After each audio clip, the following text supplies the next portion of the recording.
Okay, I've got something really cool to show you today. I'm going to teach you about two different plants that grow side by side.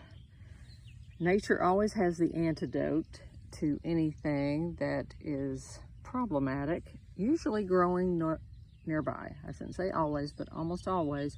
In nature, if you have one plant this is stinging nettle right here, okay? And if you just so much as barely touch against it, it's gonna make you feel like you're on fire, okay?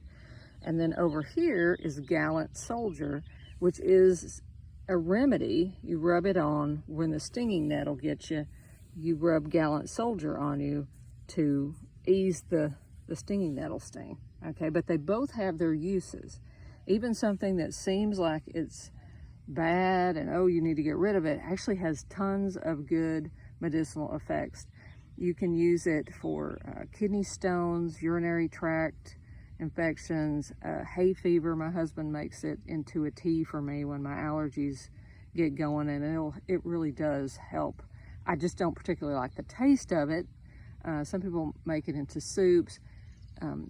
If I use it in a tea, I usually like to kind of cover it up a little bit with some mint. I'll throw mint in there and other things because it really doesn't taste that great.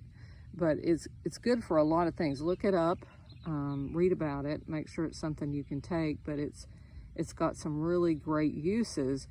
The thing of it is you have to cook it because you've got to get those little fine hairs that are going to sting you.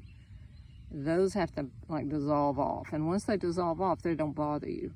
Now, if you have an ulcer, you want to stay away from stinging nettle. It will make you my husband, I don't know whether he's got an ulcer or not, but he cannot eat stinging nettle. It makes him just violently stomach pain, send him to his bed, and he's a tough dude who hardly ever lays down about anything. So he doesn't drink it. I drink it. I don't have a problem. And then I was reading about this. I looked this up today because I thought, this kind of makes me think of something that would be stingy, so I wasn't going to touch on it or anything. But it is called Gallant Soldier, and when I looked it up, I realized it is the remedy to this.